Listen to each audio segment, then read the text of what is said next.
नमो तस्से भगवतो वरहतो सम्मा सम्बुद्धस्से नमो तस्से भगवतो वरहतो सम्मा सम्बुद्धस्से नमो तस्से भगवतो वरहतो सम्मा सम्बुद्धस्से बुद्धं शरणं गच्छामि धम्मं शरणं गच्छामि संघं शरणं गच्छामि द्वितीयंपि बुद्धं शरणं गच्छामि द्वितीयंपि धम्मं शरणं गच्छामि द्वितीयंपि संघं शरणं गच्छामि तृतीयंपि बुद्धं शरणं गच्छामि तृतीयंपि धम्मं शरणं गच्छामि तृतीयंपि संघं शरणं गच्छामि पानातिपाता वेरमणि सिक्खापदं समादयामि अदिन्नादाना वेरमणि सिक्खापदं समादयामि कामीतमिच्छाचारा वेरमणि सिक्खापदं समादयामि मुसावादा वेरमणि सिक्खापदं समादयामि पिसुना वाचा वेरमणि सिक्खापदं समादयामि हरुषा वाचा वेरमणि सिक्खापदं समादयामि संसप्पलासा वेरमणि सिक्खापदं समादयामि मिच्छाजीवा वेरमणि सिक्खापदं समादयामि। පින්වත්නි අපි පසුගිය දිනේ කතා කළේ මරණාසන්න චිත්ත වීතීන් පිළිබඳව. අපට මේ මරණාසන්න වීතීන් පිළිබඳව නැවත අවස්ථා යෙදේවි මේ අභිධර්මාර්ථ සංග්‍රහයේ ඉදිරියට කතා කරන විට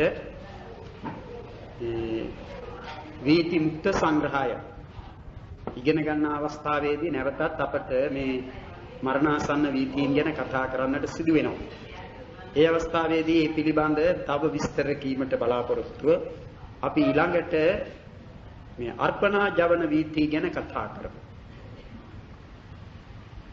අර්පණා ජවනයෝය කියලා කියන්නේ අපි ඉගෙනගෙන තිබෙනවා ජවන කෘත්‍ය කරන සිත් 55 ගැන කතා කරද්දී කාමාවචර ජවන් 29යි අර්පණා ජවන් 26යි කියලා. අනේ අර්පණා ජවන් 26 යම් සිත් වල සිත් පේලියක ඇති වෙනවා නම් ඒ අර්පණා ජවන් 26 අතුරෙන් යම් කිසි සිතක් ජවන කෘත්‍යයෙන් යම් චිත්ත වීතියක ඇති වෙනවා නම් ඊබඳු චිත්ත වීතියක් තමයි අර්පණා ජවන වීතියක් කියා හඳුන්වන්නේ.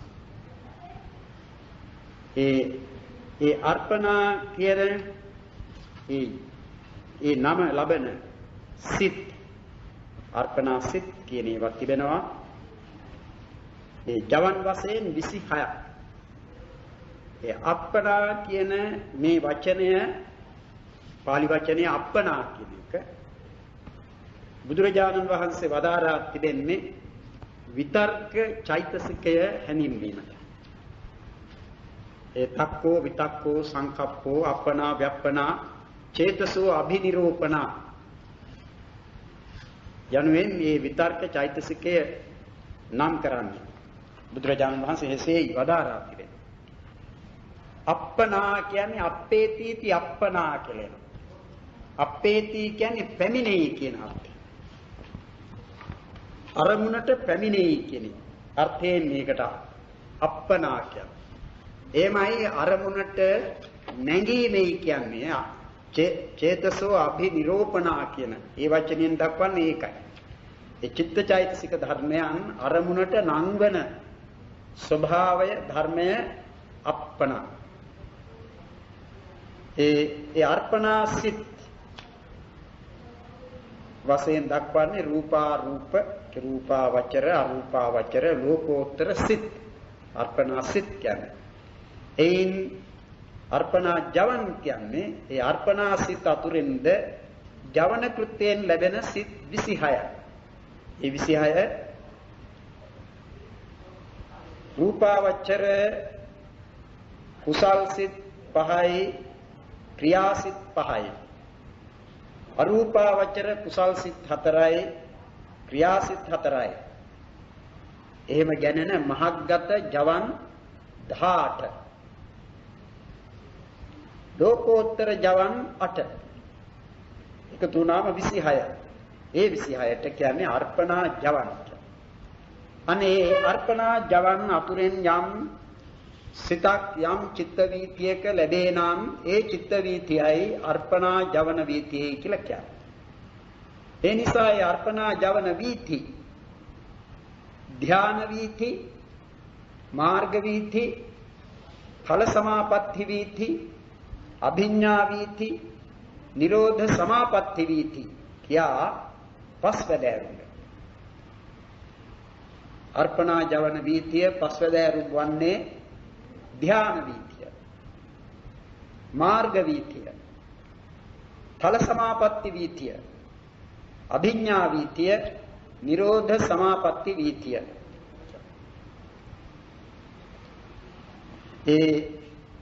ඒකී පස්වැදෑරුම් අර්පණා වීතීන් අතුරෙන් ධ්‍යාන වීතිය ආදි කර්මික ධ්‍යාන වීතිය සමාපජ්ජන ධ්‍යාන වීතිය කියා කොටස් දෙකකට බෙදෙනවා. ආදි කර්මික ධ්‍යාන වීතිය කියන්නේ යම් ධ්‍යානයක් පළමුවෙන්ම උපදවන යම් ධ්‍යානයක් පළමුවෙන්ම ලැබෙන අවස්ථාවේදී ඇතිවන්නා වූ චිත්ත වීතිය ආදි කර්මික ධ්‍යාන වීතිය. ඒ ධ්‍යානය පළමුවෙන්ම ලබාගත් තැනැත්තා ඊට පස්සේ ඒ ධ්‍යානසිත නැවත නැවතත් ඇති කර ගැනීම සඳහා උපදවා ගන්නා චිත්ත වීති තමයි සමාපජ්ජන චිත්ත වීති කියන නමින් හඳුන්වන්නේ. අපි දන්නවනේ ඒ ධ්‍යාන සමාපatti ගැන කතා කරන්නේ. දැන් කෙනෙක් ධ්‍යානයට සමවැද සිටියයි කියන්නේ ඒ ධ්‍යානයට සමවැද සිටියයි කියන්නේ ඔය සමාපජ්ජන වීති උපදවාගෙන සිටීම. මේ සමාපජ්ජන වීතිය වශයෙන් ගන්නා චිත්ත වීතියේ ඒ ධ්‍යානසිත සමාපත්තියෙන් නැගිටින තුරුම උපදිනවා. ඒ ධ්‍යානසිත නැවත නැවත උපදිනවා. අර අනිත් සිත් උපදිනා වගේ දිගටම ඒ ධ්‍යානෙහි අරමුණගෙන ධ්‍යානසිතම නැවත නැවතත් උපදිනවා. අන්න ඒ බඳු චිත්ත වීතියක් තමයි ධ්‍යාන සමාපatti. නමුත් ඊට කලින් දැනගත යුතු තිබෙන ආදි කර්මික ධ්‍යාන වීතිය. ඒ ආදි කර්මික ධ්‍යාන වීතිය උපදවන්නේ කසිනාදී යම්කිසි අරමුණක් වඩලා. කසිනාදී කියන විට කසින තිබෙනවා 10ක් දස කසින ඊළඟට අසුභ තිබෙනවා 10ක් දස අසුභ කායගත සතිය කියලා එකක් තිබෙනවා මෙත්තා කරුණා මුදිතා කියන ඒ තුනක් තිබෙනවා අන්නේ ඒ වායින් උපදවත හැකි කෙනෙකුට ප්‍රථම ධ්‍යානය උපදවන්නට පුළුවන්. ඒ අරමුණක් ගැන භාවනා කරලා ඒ භාවනාව මස්තක ප්‍රාප්ත වීම වශයෙන් ධ්‍යානයට පැමිණෙනවා.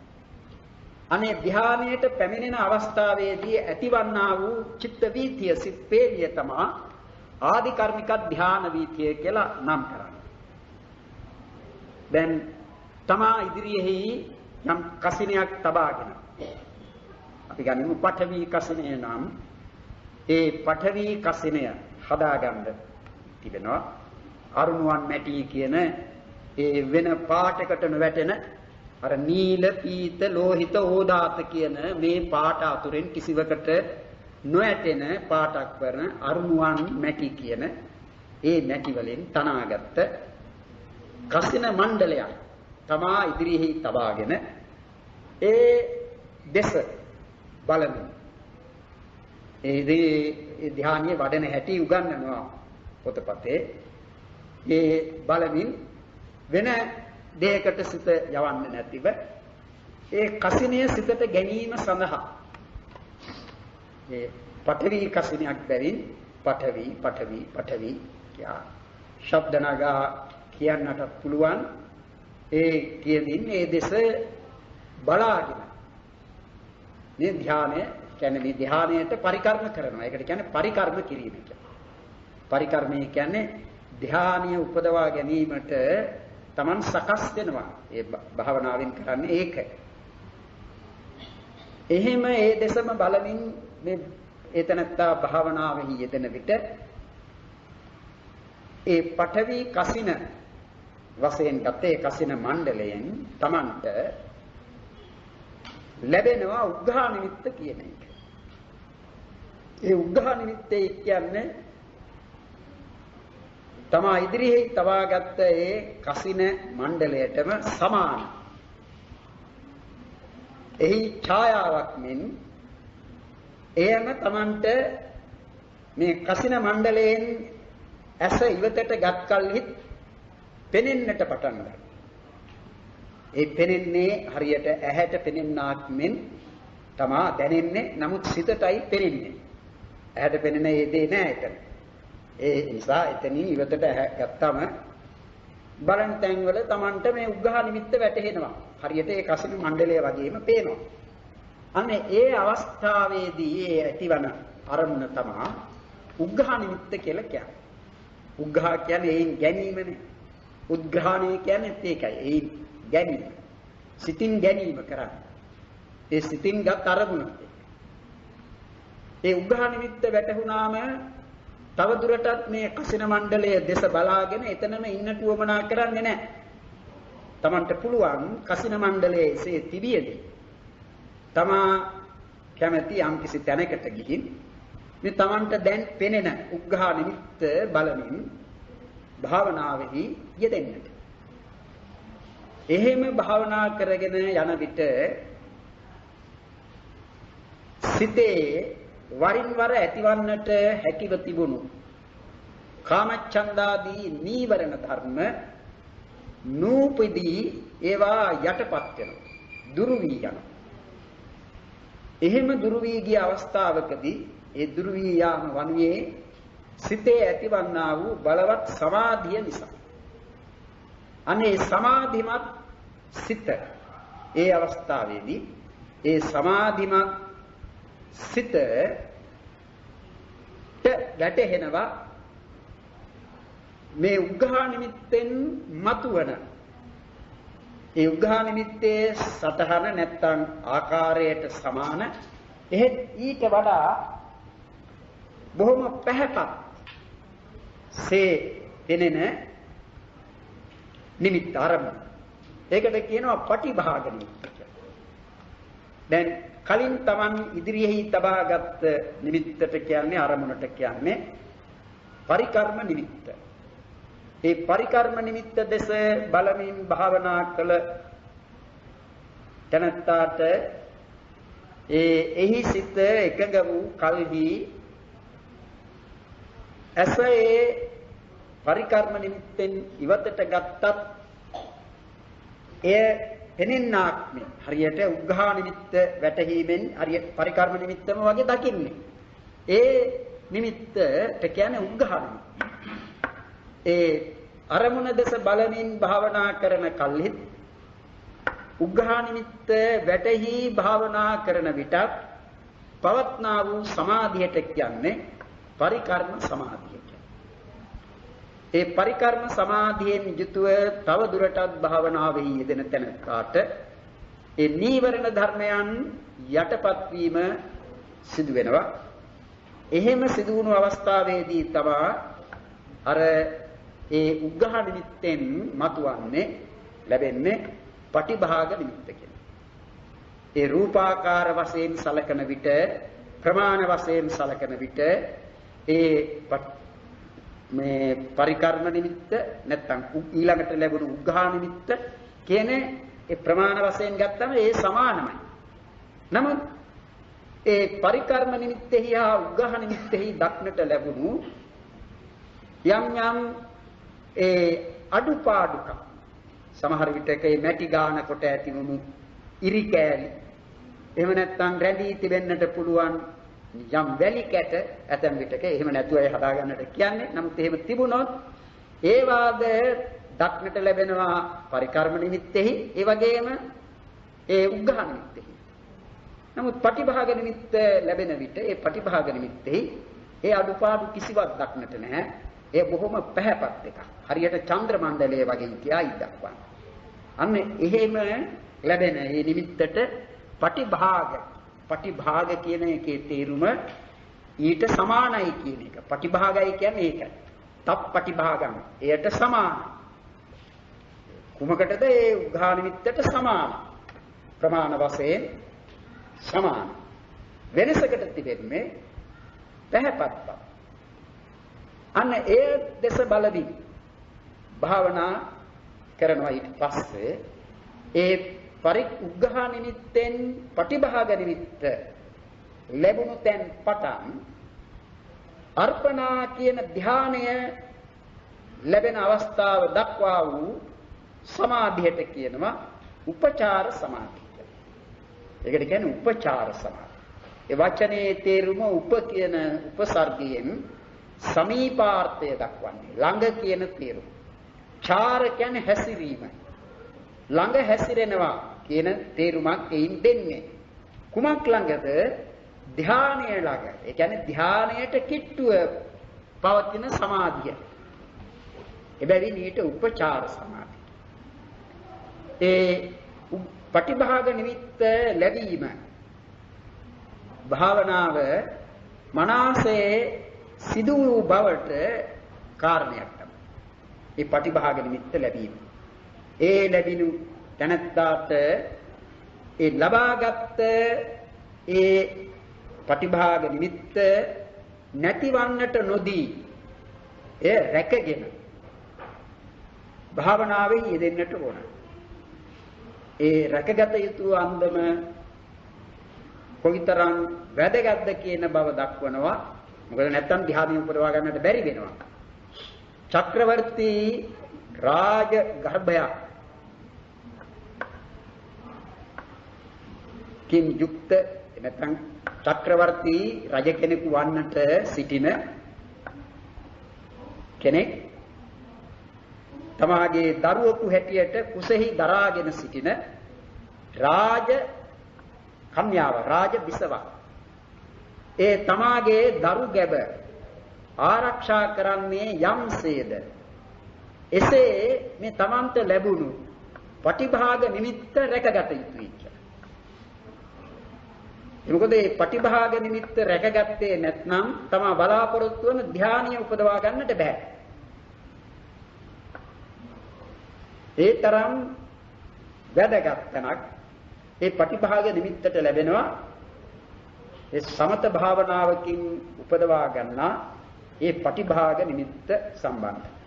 මේ පටිභාග නිමිත්ත ලැබුණට පස්සේ ඒ දෙස බලන්න. එය තමයි දැන් ඒක බලන්නේ සිතින්. ඒක ඇහැට පේන්න වගේ පේනුණා සිතට පෙනෙන. ඒ අරමුණේ සිත නැවත නැවතත් රඳවමින් ඊළඟට සමහරෙකු එකවරටම පටිභාග නිමිත්ත ලැබී නොබෝ වේලාවකින් ධ්‍යානයට පැමිණෙනවා. තවත් අය ඒ දෙස බලමින් එය වඩනවා. එයද වඩනවා. වඩනවා කියන්නේ එය පළල් කරනවා, දියුණු කරනවා. ඒ පටිභාග නිමිත්ත වශයෙන් එන එක්වියත් සතරංගුල් එකක්, එක්වියත් සතරංගුල්. ඒක Taman කැමැති හිත හිතා ඒක පළල් කරනවා, වඩනවා. ඇතැම් අය බොහෝම විශාලට ඒ හිතින් හිත හිතා කරන වැඩක්. ඒ සමාධිමත් සිතින් සලකාගෙන එය කරනකොට ඒ නිමිත්ත වැඩෙනවා. එහෙම වඩා කෙනෙක් ධානයට පැමිණෙනවා. ඒ ධානයට පැමිණෙන අවස්ථාවේදී ලැබෙන සිත් පේලිය ගැනයි මේ කියන්නේ ආදිකර්ණික ධාන විද්‍යාව. දැන් පරිකර්ම භාවනාවේ පටන් පරිකර්ම සමාධි අනුතුරුව ලැබෙන උපචාර සමාධි කියන මේ අවස්ථාවෙහි ලැබෙන සමාධිය කාමාවචර සමාධිය. කාමාවචර කුසල් සිතෙහි ඇතිවන්නා වූ ඒකාග්‍රතා චෛතසිකය තමයි එතන ඒ සමාධි වශයෙන් ලැබෙන්නේ. සිතේ එකඟ බව. අර්පණා සමාධියයි කියන්නේ ධ්‍යාන සිතේ ලැබෙන ඒකාග්‍රතාව. ධ්‍යාන. ඉතින් ඒ ධ්‍යාන සිතට පැමිණෙන්නට කාමාවචර සමාධියේ උපකාරය ඕන. එහෙම නැතුව කෙලින්ම පැමිණෙන්නේ නැහැ. අනේ ඒ උපකාරය ලබා දෙන අවස්ථාවක්ද වෙනවා මේ අවස්ථාව. ඒ අර්පණා ජවනීය උපදනා අවස්ථාව වන විට ඒ ජවනීයට කලින් උපදනා කාමාවචර කුසල් සිත්වල ඇතිවන්නා වූ සමාධියෙන් ඒ උපචාර සමාධියෙන් අර්පණා සමාධියට ලැබෙන උපකාරය. ඒ වීතිය දක්වන්නේ ඒ ආදි කර්මික ධ්‍යාන වීතිය දක්වන්නේ ඒ කසිනේ කියලා දැන් එතන කතා කරන්නේ කසිනේ කියලා පඨවි කසිනේ කියලා ගන්නේ ඒ පඨවි කසින මණ්ඩලයෙන් Taman ලබාගත් පටිභාග නිමිත්ත. ඒක කසිනේ කියලා කියනවා. ඒ මොකද ඒකට කසින කියන වචනේ යොදලා තිබෙන්නේ ඒ කසින මණ්ඩලය එහෙම පිටින්ම අරගෙනයි අරමුණු කොටයි මේ භාවනාව කරන්නේ. එහෙම නැත්නම් ඒ යම් කිසි කොටසක් පැත්තක් එහෙම වෙන් කරගෙන නෙවෙයි. එහෙම පිටින්ම ගන්න. සබ්බං පඨවි කියලා කියන්නේ. ඒ සියල්ලම අරගෙනයි කරන්නේ. කසින කියන වචනේ තේරුම සියල්ල කියන්නේ. එතකොට ඒ සියල්ල වශයෙන් ගන්නේ මෙතන ඒ පටිභාග නිමිත්ත, කසින පටිභාග නිමිත්ත. ඒකටත් කසින කියලා කියනවා. ඇතැම් විටක ධානයටත් කසිනේ කියලා කියනවා.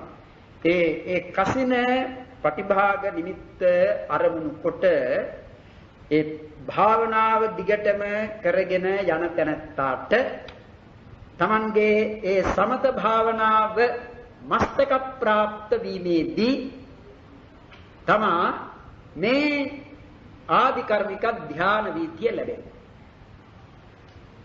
ඉතින් දන්නවනේ අපි කොයි චිත්ත වීතියක් වුවද අවසන් වන්නේ සිත භවාංගයට වැටෙනවා. සිත භවාංගයට වැටෙනවා.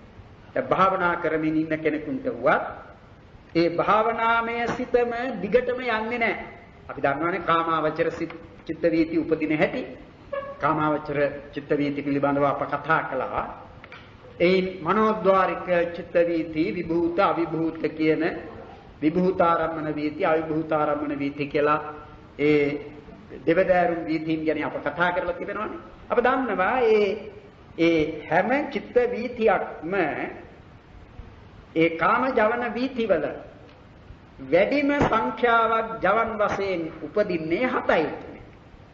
සිත් එක සිතක් 7 වරක් උපදිනවා ජවන කෘත්‍යයෙන්. ඊට වඩා උපදින්නේ නැහැ.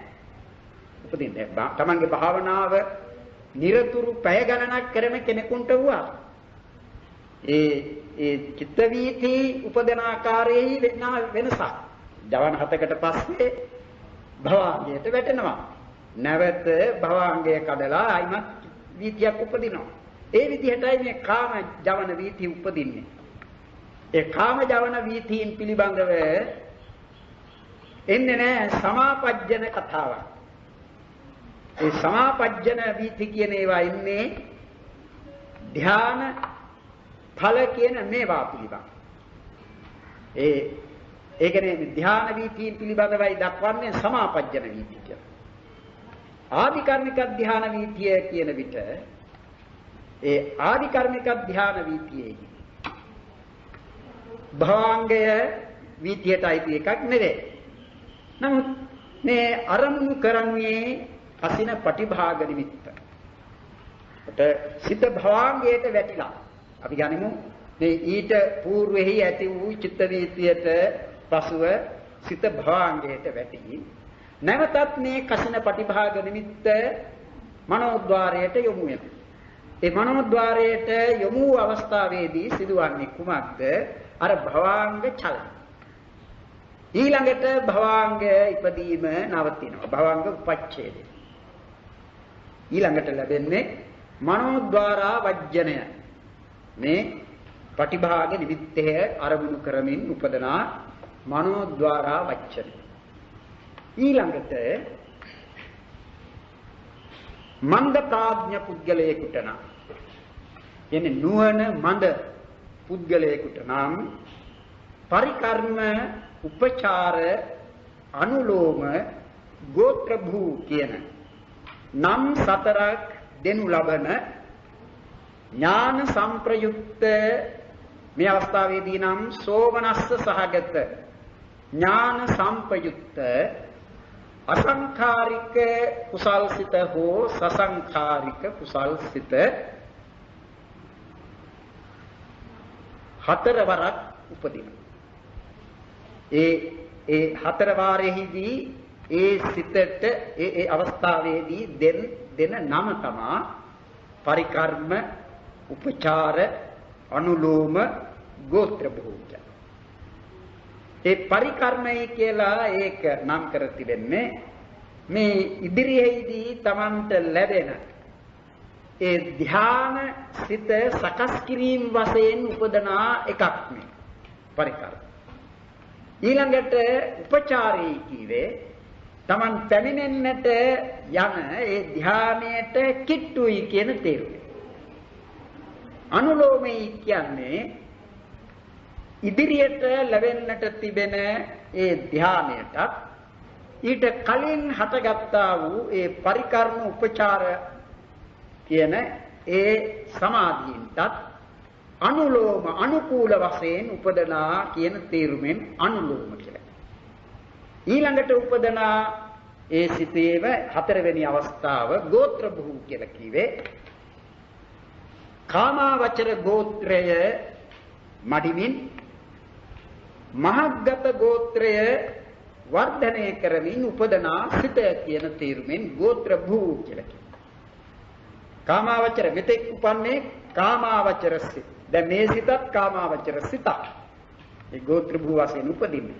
නමුත් ඊට අනතුරුව උපදනා සිත කාමාවචර සිතක් නෙවෙයි. ඒ කාමාවචර ගෝත්‍රය මැඩ මහග්ගත එහෙම නැත්නම් රූපාවචර ගෝත්‍රය.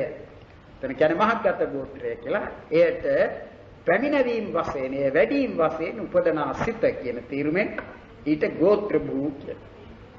ඒ කවුරුන් පිළිබඳවද ඒ හතරක් දක්වන්නේ මන්ද ප්‍රඥා පිළිබඳව. මන්ද ප්‍රඥා කියන්නේ නුවණ මන්ද තැනත්තා කියන තීරුමයි. ඒ ගෝත්‍ර භූ සිතට අනතුරුව ලැබෙනවා ධ්‍යාන සිත. දැන් මේ තැනත්තා ධ්‍යානයක් පළමුවෙන්ම උපදවන කෙනෙක්. ඒ නිසා ඒ තැනත්තාට ලැබෙන ධ්‍යානයත් පළමුවෙනි ධ්‍යානය ප්‍රථම ධ්‍යානය. අනේ ප්‍රථම ධ්‍යානය ලැබෙන ඒ අවස්ථාවේ. ඒ ප්‍රථම ධ්‍යානය මුල්ම වරට ලැබෙනකොට ලැබෙන්නේද එකවරයි. ධ්‍යාන සිත උපදිනවා. ඊළඟට සිත භවාංගයට වැටෙනවා. ධ්‍යාන සිත එකවරයි උපදිනවා. භවාංගයට වැටෙනවා. අන්න එහෙම පළමුවෙන්ම යම් ධ්‍යානයක් උපදවන තැනැත්තෙකුට ලැබෙනා වූ චිත්ත වීතිය තමා ආදි කර්මික ධ්‍යාන වීතිය කියලා නම් කරනවා.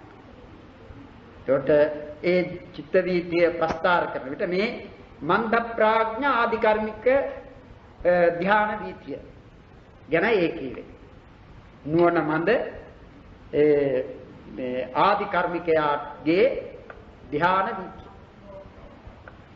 භවාංගය, චලනය, උපච්ඡේදය, මනෝද්වාරා වජ්ජනය, පරිකර්මය, උපචාරය, අනුලෝමය, ගෝත්‍ර භූ, ධ්‍යාන. ඒ තමයි චිත්ත වීතිය එතනින් අවසන්. ඊළඟට සිත භවාංගයට වැටෙනවා. ඒ තික්කපඤ්ඤ කියලා තව කෙනෙක්ව දක්වනවා. තික්කපඤ්ඤ කියන්නේ තියුණු නුවණ ඇති එක්කෙනා. මේ තියුණු නුවණ ඇති එක්කෙනාත් පළමු කොට අර පරිකර්ම භාවනාව කරන්නට ඕන. ඒ පරිකර්ම භාවනාව කරගෙන යනවා.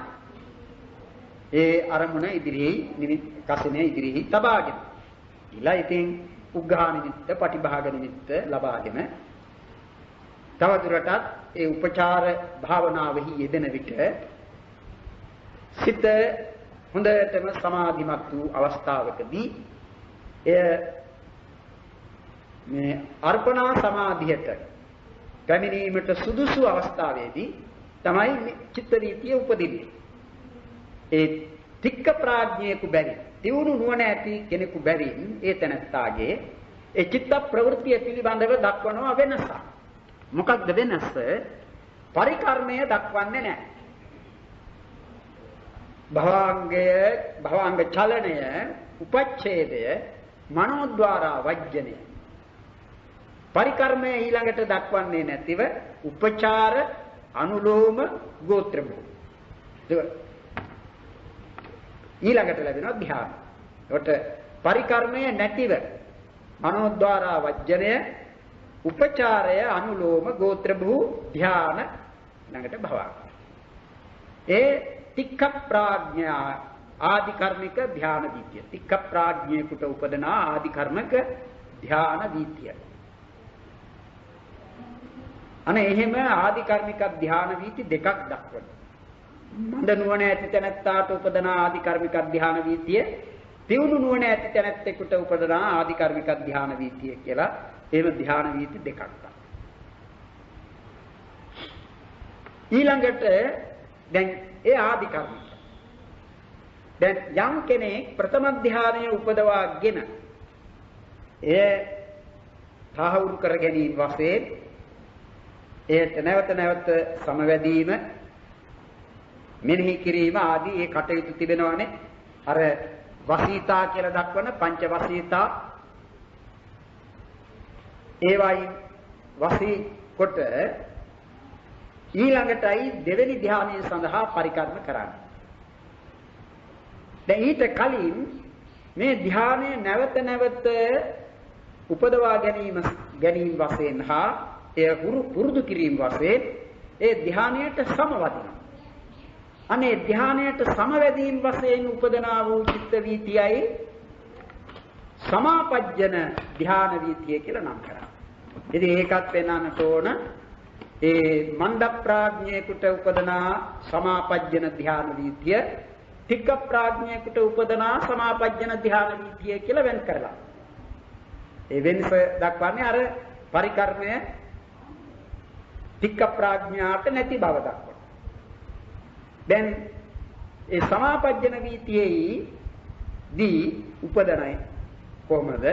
දැන් ඉස්සෙල්ලා කියවනේ මන්ද ප්‍රඥාට භවාංග චලන, උපච්ඡේද. ඒ මන්ද ප්‍රඥාට භවාංග චලන, උපච්ඡේද, මනෝද්වාරා වජ්ජන, පරිකර්ම, උපචාර, අනුලෝම, ගෝත්‍ර භූ. ඊළඟට ධ්‍යානය දිගටම උපදිනවා. ධ්‍යාන. තමන් ඒ ධ්‍යාන සිතින් යුතුව යම් තාක්කල් සිටීද ඒ තාක්කල් වෙන සිත් උපදින්නේ නැතිව ධ්‍යාන සිතම නැවත උපදිනවා. අන්න ඒ බඳු චිත්ත වීතියකටයි කියන්නේ සමාපජ්ජන වීතිය කියලා. ඒතර මන්ද ප්‍රඥාගේ, තික්ක ප්‍රඥාගේ ඒ සමාපජ්ජන වීතිය පිළිබඳව තිබෙන වෙනස අර කලින් ආදි කර්මික ධ්‍යාන වීතිය පිළිබඳව කී වෙනසමයි. එනම් ඒ පරිකර්මය තික්ක ප්‍රඥාට නෑ, අත්තරිනවා ඒක. උපචාර, අනුලෝම, ගෝත්‍ර. මේ ධ්‍යාන ජවනයේ බොහෝ වාරයක් පවතිනවා සමාපජ්ජන වීතිය.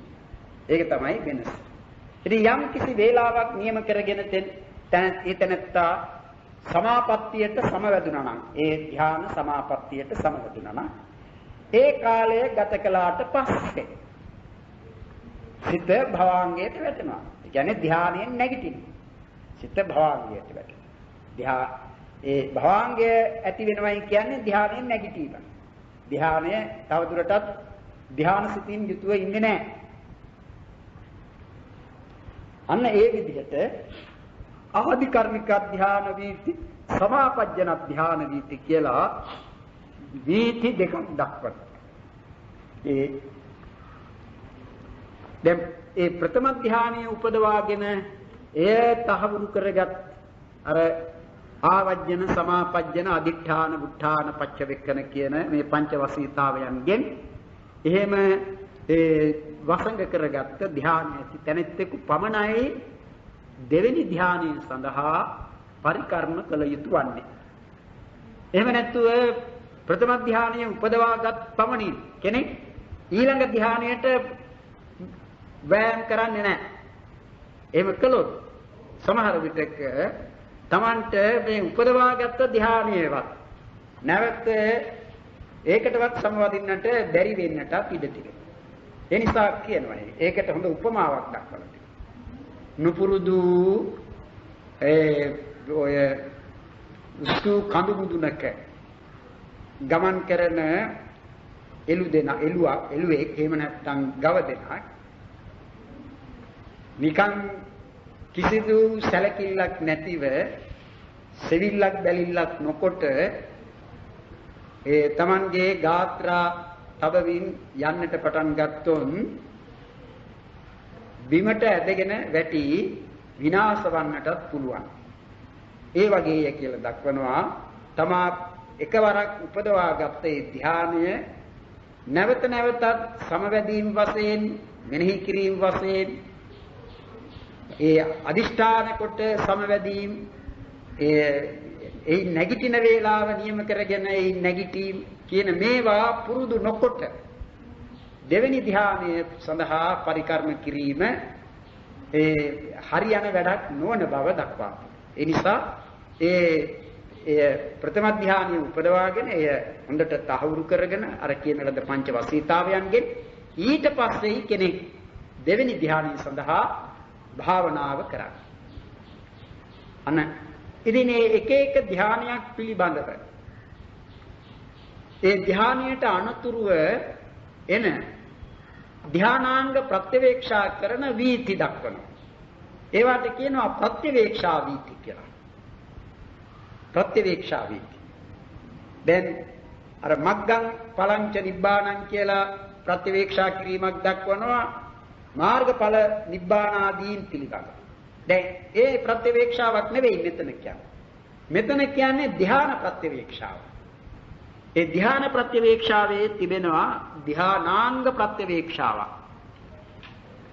ඒ එක එක ධ්‍යානයට අනුතුරුව ඒ එක එක ධ්‍යානාංගයක් ප්‍රත්‍යවේක්ෂා කිරීම වශයෙන් ලැබෙන වීති තිබෙනවා. එතකොට එක දැන් ප්‍රථම ධ්‍යානය පිළිබඳව සලකන විට ප්‍රථම ධ්‍යානය අංග 5කින් යුක්තයි. ඒ නිසා එක එක අංගයක් ප්‍රත්‍යවේක්ෂා කරමින් ප්‍රත්‍යවේක්ෂා කියන්නේ ප්‍රති අවේක්ෂා ඒ කියේ නැවත බැලීම කියන එකයි එහි තේරුම. ප්‍රත්‍යවේක්ෂා කියන්නේ. එතකොට නැවත බැලීමයි කියන්නේ නැවත නුවණින් බැලීම. ඒ අදහස් කරන්නේ ධ්‍යානය කීවේ කුමකටද? ධ්‍යානයේ කීවේ අංග සමුදායකගේ එකතුවකට ධ්‍යාන කියලා නම තිබුණේ. ඒ එක එක අංගයක් වෙන වෙනම ගත්කල්හි කියනවා ඒකට ධ්‍යානාංගය කියලා. දැන් විතර්කය එක ධ්‍යානාංගයක්. විචාරය එක ධ්‍යානාංගයක්. ප්‍රීතිය එක ධ්‍යානාංගයක්. සුඛය එක ධ්‍යානාංගයක්. ඒකාග්‍රතාව එක ධ්‍යානාංගයක්. දැන් ධ්‍යානාංග 5ක් තිබෙනවා. ඒ ධ්‍යානාංග 5 වෙන වෙනම නුවණින් බලන ප්‍රත්‍යවේක්ෂා කරන ඒ ගැන සිත යොමු කරනවා. එය දැනගන්න. ඒ දැන ගැනීම වශයෙන් උපදනා වූ ප්‍රත්‍යවේක්ෂා වීති 5ක් තිබෙනවා. එක එක ධ්‍යානාංග. කොහොම ධ්‍යානාංග එකකින් බලන්නට බෑ. වෙන වෙනම ගන්නවා නම් විතර්කය, ਵਿਚාරය, ඒ විතර්ක ਵਿਚාර ඔක්කොම එකට අරමුණු කරන්නට බෑ ධ්‍යානාංග වශයෙන්. ඒ නිසා ඒ විතක්ක, ਵਿਚාර, පීති, සුඛ, ඒකග්ගතා කියන මේ ධ්‍යානාංග 5 ප්‍රත්‍යවේක්ෂා කිරීම වශයෙන් උපදනා වෙන වෙනම ප්‍රත්‍යවේක්ෂා වීති ඒවාද 5ක් ලැබෙනවා. ඒවා එහිදී ඒ ප්‍රත්‍යවේක්ෂා වීතිවල ජවන් ලැබීම පිළිබඳව දක්වනවා ජවන් පසක්ක කියලා. ඒ ජවන් පසක්ක කියලා දක්වන්නේ මේ නැවත ඉක්මනින් ඊළඟ එක ධානාංගය ඊළඟට අනිත් ධානාංගය එහෙම ප්‍රත්‍යවේක්ෂා කිරීමේ අවශ්‍යතාවය ඇති බැරි. ඒ චිත්ත වීතිවල ලැබෙන්නේ ජවනය පස්වරක්. ඒ ජවනයේ මොන ජවනයද? කාමාවචර ජවනය. කාමාවචරය කියන්නේ සෝමනස්ස සහගත ඥාන සංප්‍රයුක්ත අසංඛාරික කුසල ජවනය. කුසල් සිත් උපදන අයට නම් රහතන් වහන්සේට නම් ක්‍රියා ජවනය උපදින්නේ. ඒ ජවනය පස්වරක් බැගින්ද. ඊට අනතුරුව ඒ චිත්ත වීතිවලදී තදාරමණ උපදින්නේ නැහැ. භවංගයට වැටෙනවා. ඒ ප්‍රත්‍යවේක්ෂා ජවනය හැම විටම කාම ජවනයක්. ඒක මතක තබා ගන්නට ඕන කරුණක්. මොකද මේ ප්‍රත්‍යවේක්ෂා කිරීම ධ්‍යාන ප්‍රත්‍යවේක්ෂාවක් වේවා මාර්ග ප්‍රත්‍යවේක්ෂාවක් ඵල ප්‍රත්‍යවේක්ෂාවක් වේවා ඒ ප්‍රත්‍යවේක්ෂා කිරීම කරන්නේ ඥාන සංප්‍රයුක්ත කාමාවචර ජවනීය. ඥාන සංප්‍රයුක්ත කාමාවචර ජවනීය. අන්න එහෙම ඒ ජවනයේ පස්වර බැගින් උපදිනවා.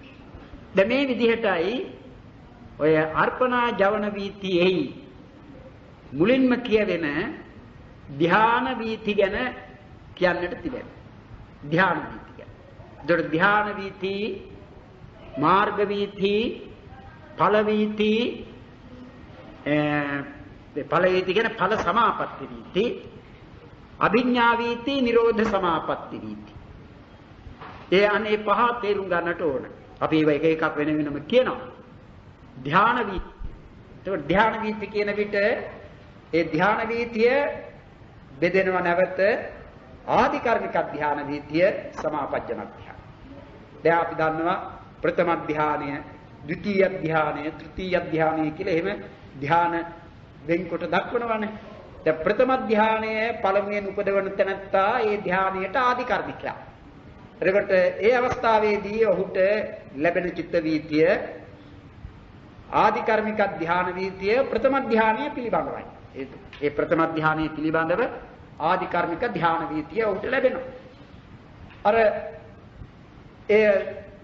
අර සමාපජ්ජන වීතිය ආදී උපදවාගෙන ප්‍රථම ධ්‍යානයෙන් පසු ලබාගත යුතු දෙවෙනි ධ්‍යානය සඳහා භාවනා කොට ඒ ධ්‍යානය උපදවා ගන්නා තැනැත්තා තමන් ප්‍රථම ධ්‍යානය පිළිබඳව දැන් ආධිකර්මිකයෙක් නෙවෙයි. මොකද ප්‍රථම ධ්‍යානය උපදවාගෙන දැන් ඒට සමවදින තත්වයක සිටින්නේ.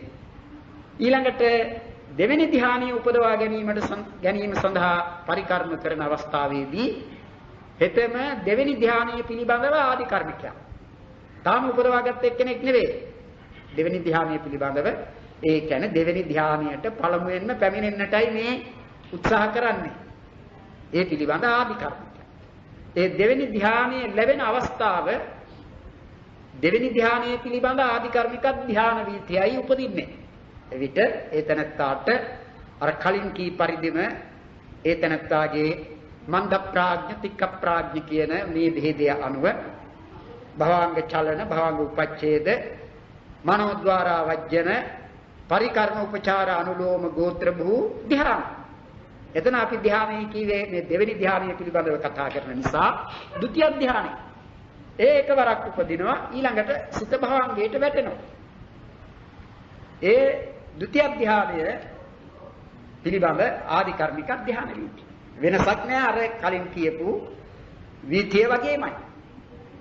තික්ක ප්‍රඥා පිළිබඳව කලින් කීවා වගේම උපචාරයෙන් පටන් ගන්නෑ. නැත්නම් මනෝද්වාරා වජ්ජන උපචාර පරිකර්මේ නෑ. ඒ දෙවෙනි ධ්‍යානය. තුන්වෙනි ධ්‍යානය පිළිබඳවත් ආධිකර්මික ධ්‍යාන වීතියක් තිබෙනවා. හතරවෙනි ධ්‍යානය පිළිබඳවත් ආධිකර්මික ධ්‍යාන වීතිය. ඒ විදිහට ඊළඟට පස්වෙනි ධ්‍යානය පිළිබඳවත් ආධිකර්මික ධ්‍යාන වීතිය. ඒ වගේම එකිනෙකක් පිළිබඳව සමාපජ්ජන වීති තියෙනවා. ආකාසානං ඡායතන, විඥානං ඡායතන, ආකින්චඤ්ඤායතන, නේව සංඥා නාසඤ්ඤායතන කියන ඒ ධ්‍යානයන් පිළිබඳවත් ආධිකර්මික ධ්‍යාන වීති. ආධිකර්මික ධ්‍යාන වීතියක් තියෙනවා. තේරුණානේ? ආධිකර්මික ධ්‍යාන වීති. දැන් ඒ එකිනෙකක් පිළිබඳව ආධිකර්මික ධ්‍යාන වීතියක් තියෙනවා. ඒ හැම එකක්ම පිළිබඳව සමාපජ්ජන වීතියනුත් තිබෙනවා. සමාපජ්ජන වීති වල ආධිකර්මික ධ්‍යාන වීතියට වඩා තිබෙන වෙනස කුමක්ද? සමාපජ්ජන වීතියේ ධ්‍යානසිත බොහෝ වාරයක් ඉපදීම. ඒක 7යි කියලාවත් 8යි කියලාවත් 10යි කියලාවත් 12යි කියලාවත් එහෙම නියමයක් කරන්නේ නැහැ. යම් තාක්කල් ඒ ධ්‍යාන සමාපත්තියෙන් සමවැද සිටීද ඒ තාක්කල් ඒ ධ්‍යානපත් සමාපත්තියට සමවැද සිටින තාක්කල් ඒ සමාපජ්ජන වීතියේ ඒ ලැබෙන්නේ සමාපජ්ජන වීතිය හැටියට තිබෙන්නේ ධ්‍යානසිත ඉපදී.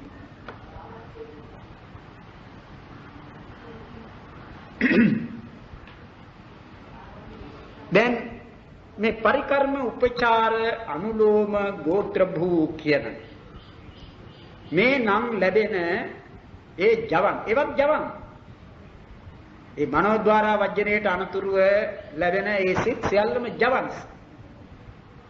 පරිකර්ම වශයෙන් ලැබෙන්නේ, උපචාර වශයෙන් ලැබෙන්නේ, ඒ අනුලෝම වශයෙන් ගෝත්‍ර භූ වශයෙන් ඒ කාමාවචර ජවන් කෘත්‍යයෙන් ලැබෙන්නේ. ජවන කෘත්‍ය අරමුණ ඒ කසිනාරම්මණය. ඕ තමන් ඒ ධ්‍යානිය උපදවන්නේ යම් අරමුණකින් නම් ඒ අරමුණ. දැන් ඒ පරිකර්ම උපචාර අනුලෝම ගෝත්‍ර භූ කියන මේ අවස්ථාව අපි ඉගෙනගෙන තිබෙන්නේ මොන අවස්ථාවේ කියලාද? සමාධි වශයෙන් උපචාර සමාධි අවස්ථාව. ධ්‍යාන අවස්ථාව නෙවෙයිනේ. උපචාර සමාධි අවස්ථාව. ඒ නිසා මේ ජවනයන්ට ඒ විදිහේ නමක් දෙනවා උපචාර ජවන් කියලා. ඒකට කියනවා උපචාර ජවන්. කියන්නේ ධ්‍යානයේ සමීපෙහි හට ගන්නා ජවන් කියන තේරුම. ඒ උපචාර ජවනයන්ට අනතුරුවයි අර්පණා ජවනිය ලැබෙන්නේ. උපචාර ඒ තව වචනයක් යොදනවා උපචාර සමාධි කියලා. උපචාර සමාධි ජවන්. ඒකයි නියම වචන. උපචාර සමාධි ජවන්. එතකොට මනෝද්වාරා වජ්ජනය උපචාර සමාධි ජවන් 4ක් හෝ 3ක් හෝ ලැබෙනවා. පුද්ගලයාගේ මන්ද ප්‍රඥ, තික්ක ප්‍රඥ බව අනුව ඊළඟට ධ්‍යානය ලැබෙනවා. එකවර භවාංගයට වැටෙනවා සිත. ආධිකර්මික සමාපජ්ජනයේදී මනෝද්වාරා වජ්ජනයට අනුතුරුව පරිකර්ම උපචාර අනුලෝම ගෝත්‍ර භූ වශයෙන් උපචාර සමාධි ජවන් 4ක් හෝ මන්ද ප්‍රඥේකුණම් තික්ක ප්‍රඥේකුණම් මනෝද්වාරා වජ්ජනයට අනුතුරුව උපචාර අනුලෝම ගෝත්‍ර භූ නාමයෙන් උපචාර සමාධි ජවන් 3ක් දක්වා ඊළඟට ධ්‍යාන සිත සමාපජ්ජන වීතියේදී නම් ඒ ධ්‍යානසිත කොයිතරම් වේලා දවසක් මුළුල්ලේ තමන් ධ්‍යානයට සමවැද සිටිනවා නම් ඒ දවස මුළුල්ලේහිම පවතින්නේ ධ්‍යානසිත. දැන් අප කවුරුත් අහලා තියෙනවනේ ධ්‍යානයෙන් නැගිට කියලා කියන්නේ. ඒ ධ්‍යානයෙන් නැගිට කියන්නේ එතෙක් තමන් සමවැදි සිටි ධ්‍යානය නැවැත්වීම. සිත භාවංගයට වැටි ඊළඟට අර කලින් මෙන් සිත් උපදිනවා. දැන් අපි ගනිමු ධ්‍යානයෙන් යුතුව නෙවෙයි ධ්‍යානලාභියා හැම විටම සිටින්නේ. සමහරව එහෙම හිතන්නට ඉඩ තිබෙනවා. දැන් ධ්‍යානයක් උපදවාගත්ත කෙනෙක් ධ්‍යානයෙන්ම යුතුව නෙවෙයි හැමතිස්සෙම ඉන්නේ. ධ්‍යානලාභියෙක් අප සමග කතා කරන විට ඔහු කතා කරන්නේ ධ්‍යානසිතෙන් නෙවෙයි. ධ්‍යානලාභියා විදර්ශනා භාවනාවෙහි යෙදෙන විට ඔහු විදර්ශනා කරන්නේ ධ්‍යාන සිතෙන් නෙවෙයි. කාමාවචර සිත. කාමාවචර කුසල්. ඒ ධ්‍යානලාභියා වෙන වෙනත් ක්‍රියාවක් සිදු කරන විට ඒ ක්‍රියා සිදු කිරීම වශයෙන් උපදනා චේතනාවන්ගෙන් යුක්ත කාමාවචර සිත් ජවන් සිත් උපදින්නේ. එනිසා කෙනෙකුට වැරදි අදහසක් තිබිය යුතු නැහැ. ධ්‍යානයක් උපදවා ගත්තට පස්සේ ඒතරත්තා ඉන්නේ ධ්‍යාන සිතින්මයි කියලා. එහෙම නැහැ. දැන් ධ්‍යානෙන් නොපිරිහි කාලක්‍රියා කිරීම ගැන කතා කරනවා. එයින් අදහස් කරන්නේ Taman ධ්‍යානයට සමවැද සිටියේදී මිය යනවයි කියන එක නෙවෙයි. ධ්‍යානයට සමවැද සිටියේදී කවුරුවත් මිය යන්නේ නැහැ. කිසි කෙනෙක්. දැන් බුදුරජාණන් වහන්සේගේ පිරිනිවීම ගැන සඳහන් කරන තැන උන්වහන්සේ පිළිවෙලින් එහෙම සමාපත්තීන්ට සමවැදිලා නිරෝධ සමාපත්තියටත් සමවැදිලා නැවත නැගිට ඊළඟට මේ සමාපatti පිළිවෙලින් ප්‍රථම ධ්‍යාන, ဒုတိ ධ්‍යාන මේ විදිහේ පිළිවෙලින් ගිහලා චතුර්ථ ධ්‍යානයට සමවැද පිරිනිවන් පාවදාලසේක කියලා දක්වනවා. එයින් අදහස් කරන්නේ චතුර්ථ ධ්‍යාන සිතින් උන්වහන්සේ පිරිනිවන් පෑවයි කියන එක නෙවෙයි. පිරිනිවන් පෑම වශයෙන් එතන සිදුවන්නේ ස්කන්ධ පරිනිර්වාණය. ස්කන්ධ පරිනිර්වාණ. පිරිනිවන් තිබෙනවා දෙකක්. පරිනිර්වාණ දෙකක්. එකක් ක්ලේශ පරිනිර්වාණය. අනික ස්කන්ධ පරිනිර්වාණය. බුදුරජාණන් වහන්සේ ක්ලේශ පරිනිර්වාණය සිදු කළා බෝධිධ්‍රුම මූලෙහිදී. එයත් මහා පරිනිර්වාණය. උන්වහන්සේ කෙලෙස් සංසිඳේව දුරු කළා. කෙලෙසුන්ගෙන් මිදුණා. ඒ ක්ලේශ පරිනිර්වාණය.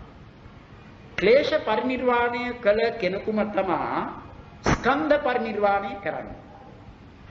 ඒ ස්කන්ධ පරිනිර්වාණය මේ ලබා තිබෙන ස්කන්ධයන්ගේ නිරෝධයෙන් පසු නැවත ස්කන්ධයන් නොලැබීම වශයෙන් සිදුවන්නා වූ පරිනිර්වාණය. ඒකට කියන්නේ ස්කන්ධ පරිනිර්වාණය. ඒ ස්කන්ධයන් තිබෙන තුරු බුදුරජාණන් වහන්සේ හෝ දුකින් නිදහස් වුණේ නැහැ.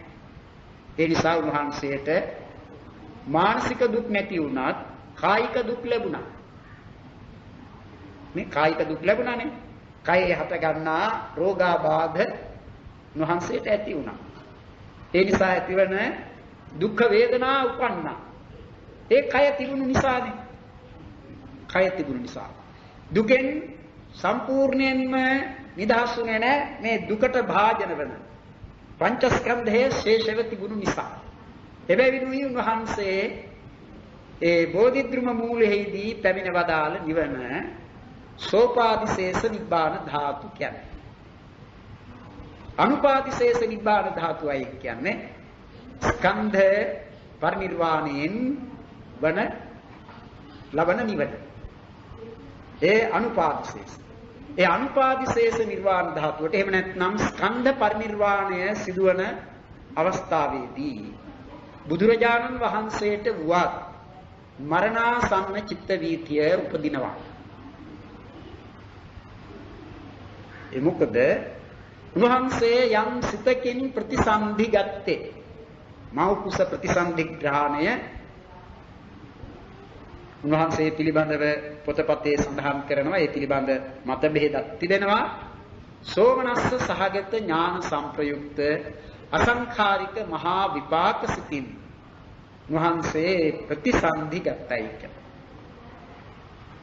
තව ආචාර්යවරයෙක් කියනවා උන්වහන්සේ ප්‍රතිසන්ධි ගත්තේ උපේක්ෂා සහගත ඥාන සංප්‍රයුක්ත මහා විපාක සිතින් කියලා. අසංඛාරික මහා විපාක සිතින් කියලා. ඒ කොයි එක වුණත් ප්‍රතිසන්ධි වශයෙන් ලැබුණු සිත ඒ මොහොතට පසු ඒ චිත්තක්ෂණයට අනතුරු චිත්තක්ෂණෙහි පටන් භවාංග වශයෙන් පැවතගෙන යනවා. ඒ භවාංග සිත නවතින්නේ වෙන අරමුණක එල්බගෙන සිත් තේලි උපදනා විට. භවාංග සිතුත් අනිත් සිතුත් එකවර හට ගන්නට බෑ. ඒ නිසා භවාංග සිත් ඉපදීම නැවති ඒ අලුත් අරමුණෙහි එල්බගත් චිත්ත වීති උපදිනවා. ඒ හැම චිත්ත වීතියකටම අනතුරුව කාහට වුවක් සිත භවාංගයට වැටෙනවා. ඒක තමයි චිත්ත නියාමය. ඒ චිත්ත නියාමයගේ වශයෙන්ම මේ කයයි සිතයි දෙකම පවත්නා ලෝකයකින් චුතවන්නා වූ කෙනෙකුට ඒ චුතවීන් වශයෙන් උපදනා වූ සිත ඇතිව නැතිවන්නට ඕන. එතකොටයි ඒ තැනැත්තාගේ මරණය සිදු වුණයි කියන්නේ. එතන තමයි මරණය සිදු වුණා. චුතිසිත උපදින්නට ඕන. ඒ චුතිසිත ප්‍රතිසන්ධිය ගෙන දුන් ඒ විපාක සිතේම තවත් අවස්ථාවක්. ප්‍රතිසන්ධි වශයෙන් ලැබුණු විපාක සිත ඒ මොහොතට අනතුරු මොහොතේ පටන් භවාංග සිත වශයෙන් උපදිනවා. ඒ විපාක සිත අන්තිමට චුති සිත වශයෙන් ඇතිව නැතිවන්නේද එයයි. ඒක ඒ ආර්ය අනාර්ය භේදයක් නැතිව ඒ ප්‍රත්‍යඥ සෛක්ෂ අසෛක්ෂ කියන මේ භේද නැතිව කාහට චුතිසිත උපදිලායි ඒ මරණය වන්නේ. වෙනසකට තිබෙන්නේ රහතන් වහන්සේ නමකට බුදුරජාණන් වහන්සේ රහත් උන්වහන්සේ අනිත් රහතන් වහන්සේලාටත් උපදනා වූ චුතිසිත මරණයන් පවා අවසන් කරමින් උපදනා වූ චුතිසිත. ඒ නිසා රහතන් වහන්සේගේ මරණය පිළිබඳව කියන්නේ සමුච්ඡේද මරණය කියලා. සමුච්ඡේද මරණය. ඒ මොකද ඉන්පසු මරණයක් වන්නේ නැහැ. දැන් අපි මැරුණොත් අපේ මරණය අන්තිම මරණය නෙවෙයි. අපි කොහේ හරි නැවත උපදිනවා. උපදින්න මැරෙන්නට. ඉතින් ඒ මරණයක් තියෙනවා නම් තව ඉදිරියට මේ මරණය සමුච්ඡේද නෙවෙයි. මරණයන් අවසන් කරන මරණය නෙවෙයි. දැන් බුදුරජාණන් වහන්සේට රහතන් වහන්සේලාට වන්නා වූ මරණය සමුච්ඡේද මරණය. ඒ මරණය වන්නට චුතිසිත උපදින්නට ඕන.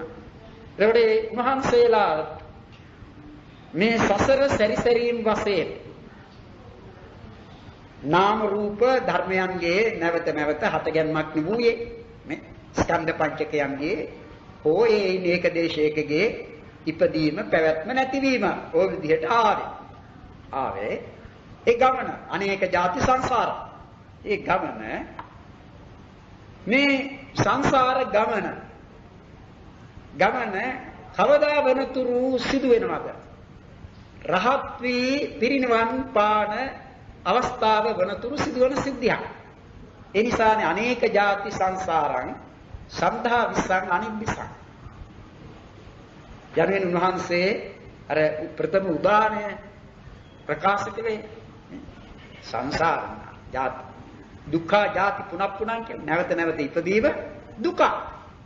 ඉතින් උන්වහන්සේ නැවත නැවත උපන්නා. එක જાතියකින් සැව ඊළඟ જાතිය, ඒ જાතියෙන් සැව ඊළඟ જાතිය. එහෙම මේ පස්චිම භවයට නතුරුම නැවත නැවත ඉපදෙනවා මැරෙනවා ඉපදෙනවා මැරෙනවා මේ විදිහට ආවේ. හරි? මේ જાතිෙහිදී මේ භවෙහි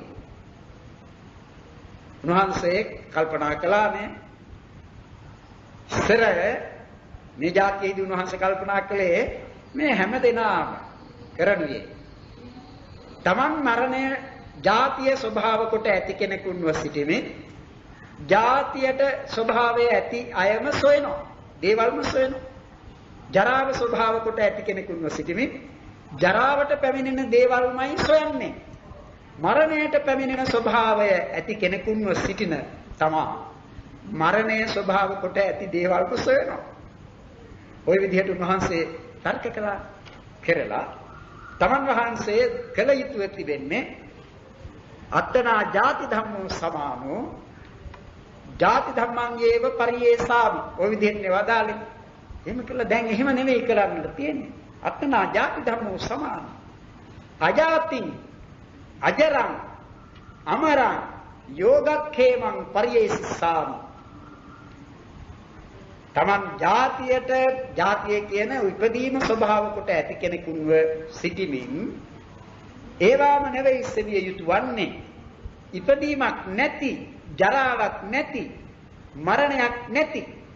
ඒ ඉපදීම, ජරාව, මරණය කියන මේවාට පැමිණෙන ස්වභාවය ඇති මේ පංචස්කන්ධයන්හිම නැවත නැවත තමන්ව යොදවන යෝගයයි කියනු ලබන කාම යෝග, භව යෝග, ditthi යෝග, අවිජ්ජා යෝග කියන මේ සතර යෝගයන්ගෙන් මිදුණු නිබ්බාණං පරියේසස.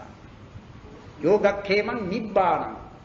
ඒ යෝගයන්ගෙන් මිදුණු නිර්වාණය සොයන්නේනි කියලායි උන්වහන්සේ නිවන් සොයා ගියේ. ඒ ගිහින් ඒ නිර්වාණ ධාතුව වහන්සේ තමන් වහන්සේගේ නුවණින් සොයා දැනගත්තා. ඒට පැමිණුණා අරමුණු කිරීම වශයෙන්. එයි විසංඛාරගතං චිත්තං තණ්හාණං khයං අජ්ජගා කෘෂ්ණාක්ෂේ කියන ඒ අරහත් ඵලයට තමන් වහන්සේ පැමුණුණා.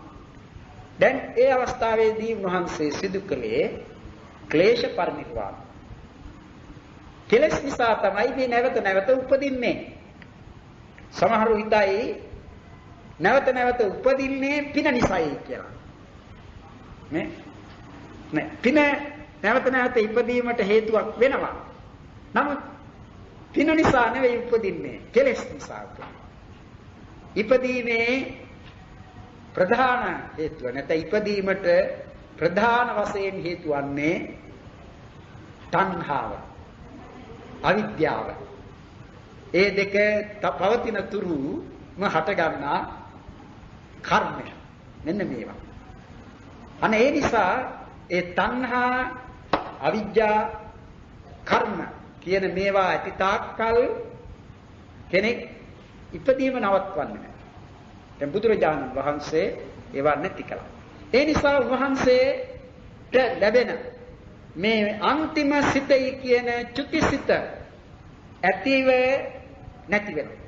නැත්නම් උන්වහන්සේට මේ භවයෙන් චුතවන්නට බෑ. චුතවන්නට චුතිසිත උපදින්නට ඕනේ.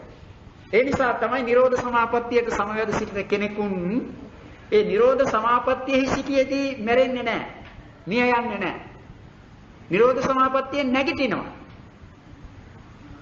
නිරෝධ සමාපත්තියට සමවදින තැනැත්තා තමන්ගේ ආයු කාලය පිරිසිඳ ගන්නටයි ඕනේ කියන්නේ ඒ නිසා.